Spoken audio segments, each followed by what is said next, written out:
कभी सोचा है आपके फोन की बैटरी या जो खाना पक रहा है या फिर लोहे पर वो जो जंग लग जाता है, इन सब में कॉमन क्या है? ये सब बदलाव हैं। छोटे छोटे मगर कमाल के रासायनिक चमत्कार जो हर पल हर जगह हमारे आसपास हो रहे हैं। तो आज चलिए इन्हीं बदलावों के पीछे के साइंस को समझते हैं और हमारी आव की दुनिया से फिर रासायनिक अभिक्रियाओं और उनके अलग अलग प्रकारों को समझेंगे, समीकरणों की भाषा सीखेंगे और आखिर में ये जानेंगे कि भाई ये सब जानना हमारे लिए जरूरी क्यों है। तो चलिए सबसे पहले बात करते हैं बदलाव की दुनिया की। असल में यहीं से तो सारी केमिस्ट्री की कहानी शुरू होती है।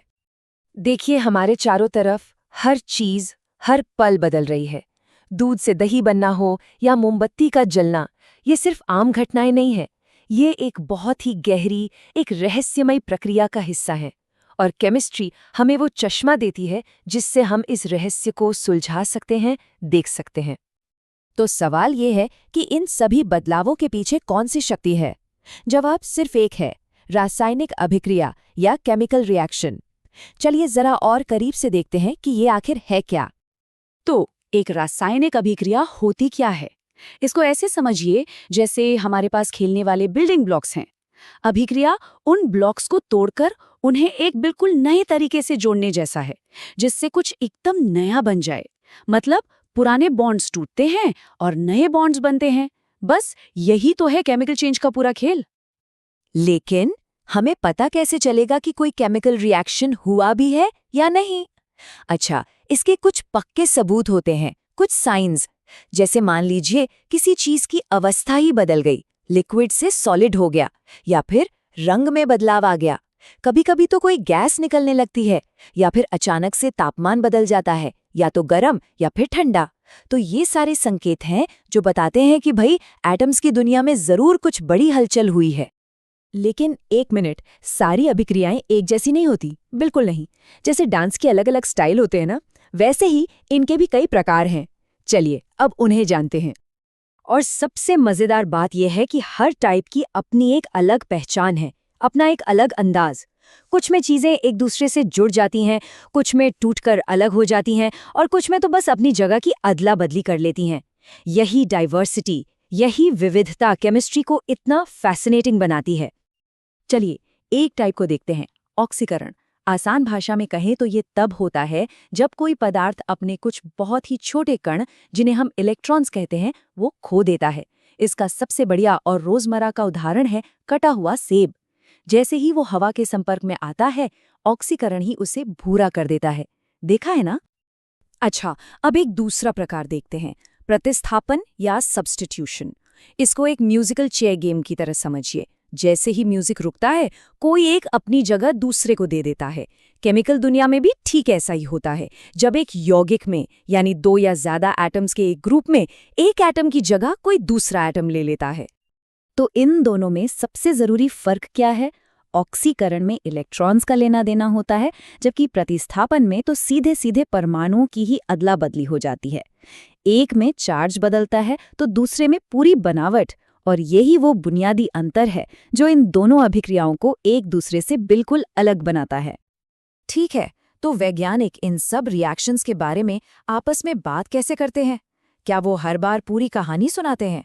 नहीं, वो एक यूनिवर्सल लैंग्वेज का इस्तेमाल करते हैं, जिसे कहते हैं रासायनिक समीकरण। सवाल तो यही है कि इतने मुश्किल बदलावों को, इतने कॉम्प्लेक्स चेंजेस को कागज पर कैसे दिखाया जाए? कैसे बताया जाए कि क्या मिलाया था और आखिर में क्या बना?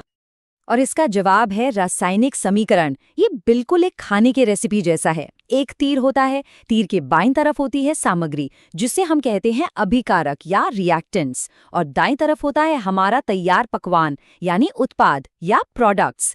कितना सरल और कितना असरदार तरीका है ना? पर यहाँ एक छोटी सी प्रॉब्लम है। चलिए पानी बनने का इक्वेशन देखते हैं। H2 + O2 बनता है H2O। अब जरा ध्यान से देखिए, तीर के बाईं तरफ यानी लेफ्ट साइड में 2 ऑक्सीजन के एटम हैं, लेकिन दाईं तरफ राइट साइड में सिर्फ एक। अरे ये तो गड़बड़ है।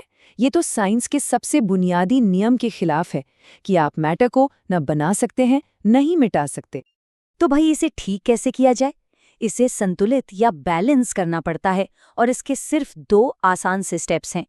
पहला, हम अणुओं के सामने कुछ नंबर लगाते हैं जिन्हें गुणांक कहते हैं, और दूसरा, हम फिर से गिनती करके चेक करते हैं कि तीर के दोनों तरफ हर एलिमेंट के एटम्स की संख्या बराबर हुई या नहीं।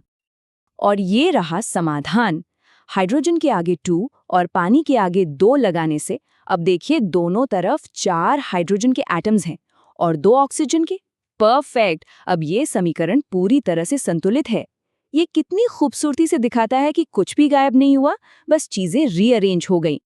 तो हमने अभिक्रियाओं को समझा, उनके प्रकार देखे और समीकरणों को बैलेंस करना भी सीख लिया। पर असली सवाल तो अब आता है, ये सब जानना इतना जरूरी क्यों है? चलिए, जो कुछ हमने सीखा उसे फटाफट से दोहराते हैं। पहली बात, रासायनिक अभिक्रियाएं ही वो जरिया हैं जिनसे चीजें बदलती हैं। दूसरी बात, इनके नमस्ते। हमारे चारों ओर की दुनिया ना ये लगातार बदल रही है। कभी कभी ये बदलाव बहुत बड़े होते हैं, एकदम शानदार, और कभी कभी इतने छोटे कि हम ध्यान भी नहीं देते। पर क्या कभी सोचा है कि इन सब के पीछे का साइंस क्या है? चलिए आज इसी की दुनिया में चलते हैं। अच्छा, एक बात सोचिए, खाना पकाने में या एक लोहे की कील पर धीरे धीरे जंग लगने में और माचिस की तीली का पल भर में जल उठना, इन सब में भला क्या कॉमन हो सकता है? मतलब सुनने में तो ये तीनों चीजें एकदम अलग लगती हैं, है ना? तो इसका जवाब है ये सब के सब केमिकल रिएक्शंस हैं। जी हाँ, एक रासायनिक अभिक्रिया। केमिस्ट्री सिर्फ लैब की चीज नहीं है, ये तो हमारे किचन से लेकर हमारे चारों तरफ हर जगह हो रही है। तो ठीक है, अब जरा इसको थोड़ा और गहराई से समझते हैं। आखिर ये रिएक्शन होता क्या है? असल में ये बदलाव की दुनिया के फंडामेंटल बिल्डिंग ब्लॉक्स हैं। देखिए, सीधी सी बात है, एक केमिकल रिएक्शन वो प्रोसेस है जिसमें कुछ केमिकल सब्सटेंसेस पूरी तरह से बदलकर कुछ और ही बन जाते हैं। ये सिर्फ स्टेट का बदलना नहीं है, जैसे पानी का बर्फ बन जाना। नहीं, इसमें तो सब्सटेंस का मतलब पदार्थ का पूरा केमिकल नेचर ही बदल जाता है। इसको समझने का एक बहुत ही मज़ेदार तरीका है। एक रेसिपी की तरह सोचिए। जो भी इंग्रेडिएंट्स हम लेते हैं, मतलब जो चीज़ें रिएक्शन शुरू करती हैं, उन्हें हम कहते हैं रिएक्टेंट्स या अभिकारक। और जो हमारी फाइनल डिश बनती है, मतलब रिएक्शन के बाद जो नई चीज़ें बनती हैं, वो हैं प्रोडक्ट्स या प्रतिफल। तो हर रिएक्शन में ये 2 चीज़ें तो होंगी ही होंगी। ऐसे देख सकते हैं? इसके कुछ पक्के साइंस होते हैं, जैसे कि चीज़ की स्टेट बदल जाए, मान लीजिए लिक्विड से गैस बन गया, या फिर उसका रंग ही बदल जाए। कभी कभी गैस निकलती है बुलबुलों के रूप में। और हाँ, टेम्परेचर में बदलाव, या तो चीज़ गर्म हो जाती है या ठंडी। अगर इनमें से कुछ भी दिख रहा है तो समझ जाइए कि वहाँ एक केमिकल रिएक्शन चल रहा है। पर एक मिनट, क्या सारे रिएक्शंस एक जैसे होते हैं? बिल्कुल नहीं। जैसे हर कहानी एक जैसी नहीं होती, वैसे ही हर केमिकल चेंज भी एक जैसा नहीं होता। इनके भी अपने अपने टाइप्स होते हैं। वैज्ञानिकों ने इन्हें समझने में आसानी के लिए अलग अलग टाइप्स में बांट दिया है, जैसे कि कॉम्बिनेशन, जहां 2 या ज्यादा चीजें मिलकर एक हो जाती हैं।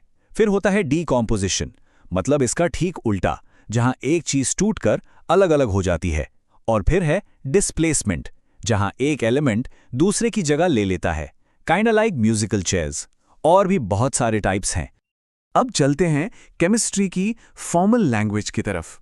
देखिए, वैज्ञानिक सिर्फ इन रिएक्शंस को देखते नहीं हैं, वो इन्हें लिखते भी हैं। और इसका एक बहुत ही प्रिसाइज तरीका है, जिसे हम कहते हैं बैलेंस्ड केमिकल इक्वेशंस। और ये सब कुछ साइंस के एक बहुत ही फंडामेंटल लॉ पर टिका है, the law of conservation of mass. ये नियम क्या कहता है? ये कहता है कि matter can not be created और डिस्ट्रॉयड।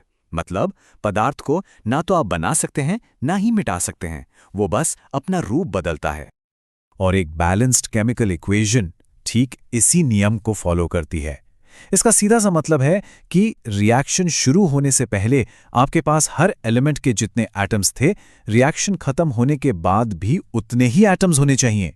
कुछ भी गायब नहीं हो सकता। चलो इसे पानी बनने के एग्जाम्पल से समझते हैं। H2 + O2 gives H2O। ठीक है, अब इसे बैलेंस करते हैं। स्टेप 1, एटम्स को गिनते हैं। लेफ्ट साइड पे हमारे पास 2 हाइड्रोजन है और 2 ऑक्सीजन है।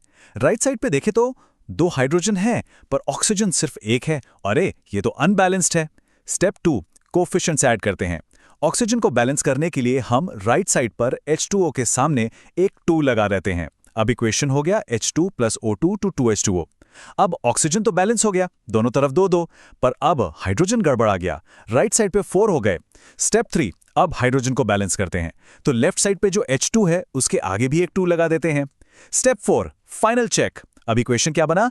2H2 + O2 to 2H2O। अब गिनते हैं, लेफ्ट में 4 हाइड्रोजन 2 ऑक्सीजन, राइट में भी 4 हाइड्रोजन 2 ऑक्सीजन। परफेक्ट, अब ये इक्वेशन पूरी तरह से बैलेंस्ड है। तो देखा, एक बैलेंस्ड इक्वेशन एक परफेक्ट रेसिपी की तरह है। कुछ भी वेस्ट नहीं होता और हर इंग्रेडिएंट का पूरा हिसाब रहता है।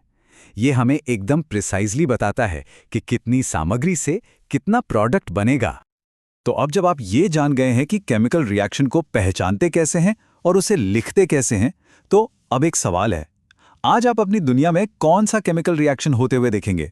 क्या पता चाय बनाते हुए, या शायद बाहर रखी किसी लोहे की चीज पर जंग लगते हुए? जरा ध्यान से देखिएगा, केमिस्ट्री सच में हर जगह है।